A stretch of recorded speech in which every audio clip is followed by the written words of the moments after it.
ตีเนาะบ้านโพไซได้สามต้นกับ1 ต้นมีปัจจัย1,500,000 กีบถวายพระบาทอาจารย์พระเถระพระละ19 องค์เนาะ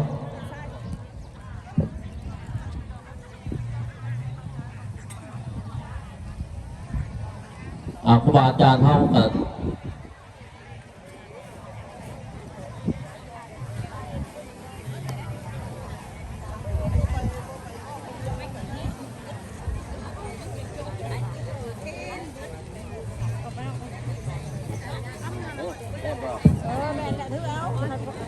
อันนี้มันครูบาอาจารย์ขึ้นทั้งนั้นน่ะอัศนะเพิ่งได้ทำเนาะสะดวกสบายในการนั่งพอกลับนิมนต์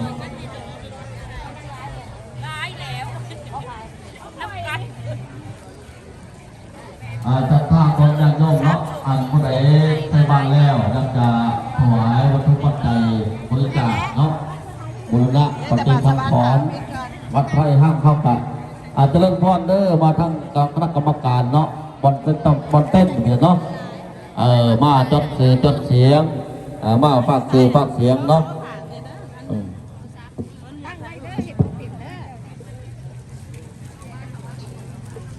ก็อนุโมทนาบุญเนาะเจ้าภาพเจ้าศรัทธาแม่เพ็ญสุขจุลมุนตีเนาะบ้านโพไซได้สามต้นกับ1 ต้นมีปัจจัย1,500,000 กีบเนาะ1,500,000 กีบ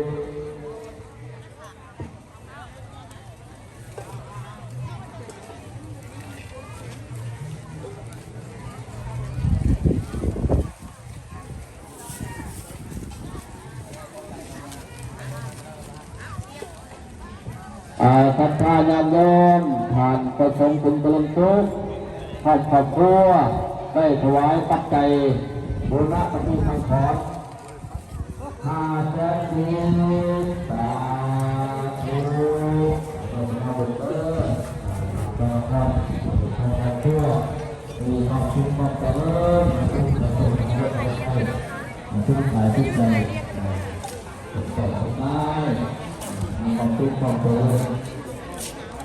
สัมภาษณ์ตัวญาติโยมเนาะวันนี้เราจะทำเป็นสัมภาษณ์จะต้องมีผลตรงนั้นเราต้องมีเราออกบุญบ้างเดินดูเรื่องเราต้องเดินความรู้ของเรื่องเนาะได้ดีใจหาจะไปเรื่อยๆหลายจะทุกที่เราหลายโอ้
บริษัทมาบริษัท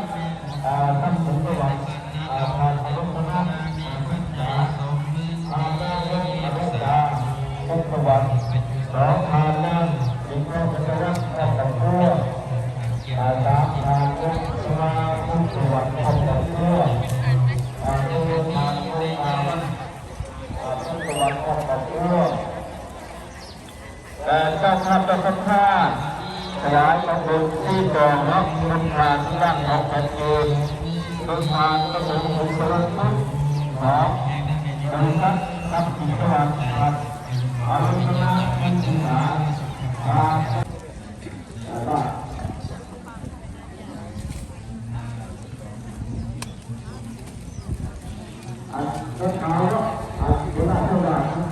จะให้เชื่อมมาที่แขนก็คือถ้าคนก็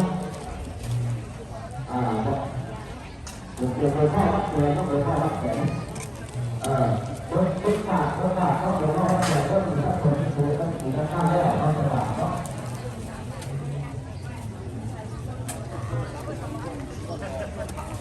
วุฒาปัญจานิโนจัตตารโอธรรมวัฏันติอายุวันโนสุขัง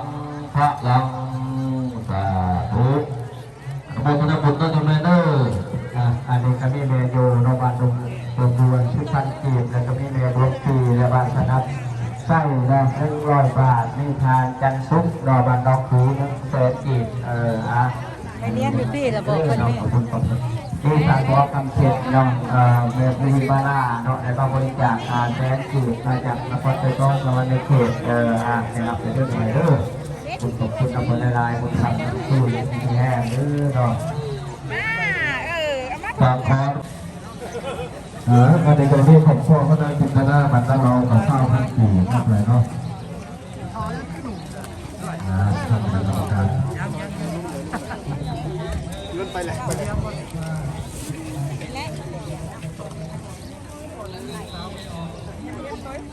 ในจะประกาศนอกจากนอกจะดูที่รถไม้ในทะเบียนข้อ8 2 1 7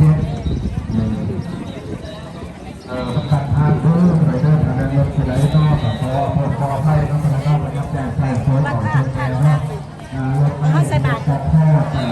2 1 7ก็เลยจะจัดทางเนาะจะได้ไปทางไหนยักษ์เลยใส่โซ่กันเดินขนาดนี้รถหลายเนาะเมื่อวันทับมาจากเตปานเนาะวัฒนา100,000 กีบเนาะขนาดเนาะแล้วจะตามมาโดยครอบครัวเพียรมณีวรมามณีวรใช่เงินซีทุกบ้านห้องเหนือนอกจากธนาคาร10,000 กีบรถที่ผู้ที่นำรถมาตามพ่อเนาะมาอยู่ที่เรียนพ่อมีปัจจัยนะ10,000